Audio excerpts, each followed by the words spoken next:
देखने सुनने और चाहने वालों को इम्तियाज़ गुलैनवी का सलाम।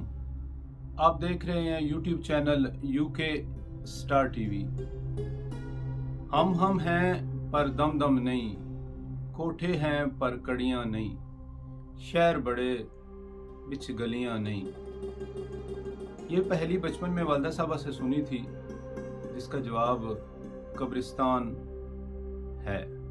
आज मैं आपको उज़्बेकिस्तान के एक शहर में एक इंतहाई मोतबर कब्रिस्तान के बारे में बताता हूँ।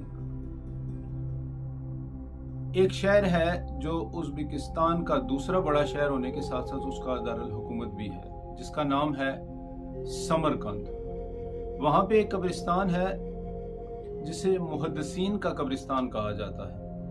अपनी नौयत का ये दुनिया में वाहिद कब्रिस्तान है जहाँ पे सिर्फ उस शख्स की कब्र बन सकती है जिसमें दो चीज़ें लाजमी हों।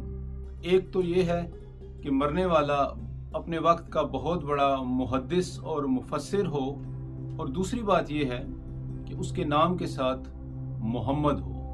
अगर दोनों में से एक शर्त भी पूरी ना होती हो तो कब्रिस्तान की इंतज़ामिया उस शख्स को इस मुक़द्दस कब्रिस्तान में दफन होने की इजाज़त नहीं देती। इसकी बहुत बड़ी मिसाल जो है वो दरस निज़ामी की मशहूर किताब अल हदाया के मुसन्निफ काजी बुरहानुद्दीन रहमतुल्लाह अलैह हैं कि उनके नाम में सिर्फ मोहम्मद ना होने की वजह से मुंतज़मीन ने उन्हें उस कब्रिस्तान में दफन होने की इजाज़त नहीं दी। जब तक ये वीडियो बनी है उस वक्त तक वहाँ पे तकरीबन 403 कब्रें थीं, और सभी में ये कदर मुश्तरक थी कि वो तमाम लोग ना सिर्फ अपने वक्त के बहुत बड़े मुहद्दिसीन थे, बल्कि उनके नाम में मोहम्मद भी शामिल था। साहब, बेसिकली मैं जब भी बात करता हूँ या मैंने जब भी कलम उठाया है, मैंने ज़िंदगी की बात की है। मैंने कभी मायूसी की बात नहीं की, मैंने हमेशा उम्मीद की बात की है।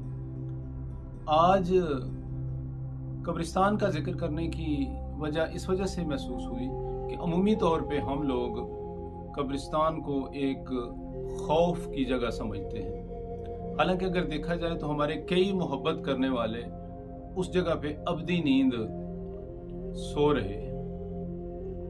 और अगर एक हवाले से इस कब्रिस्तान को शहर मोहब्बत कहा जाए तो अजीब ना होगा, क्योंकि बेशुमार ऐसे लोग वहाँ पे हैं जिनसे हम या वो हमसे बहुत ज़्यादा मोहब्बत करते थे। लेकिन चूँकि कुदरत का एक निज़ाम है कि एक उम्र पूरी होने के बाद इंसान को ये जहान छोड़ के जाना पड़ता है।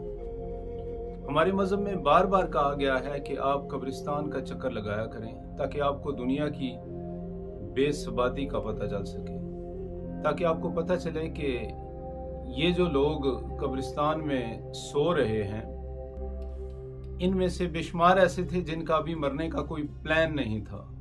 इनमें से बेशुमार ऐसे थे जिन्होंने अभी बहुत सारे काम करने थे। किसी ने उम्रा करना था, किसी ने हज करना था, किसी ने अपने रूठे को मनाना था, किसी ने अपने बच्चों के मुस्तकबिल के लिए बहुत कुछ करना था, किसी ने अपने गुनाहों की माफ़ी मांगनी थी।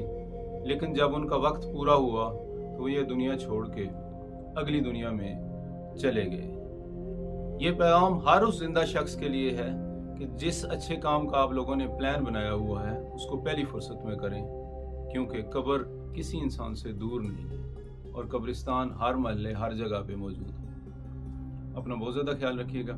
किसी और वीडियो में आपसे मुलाकात होगी।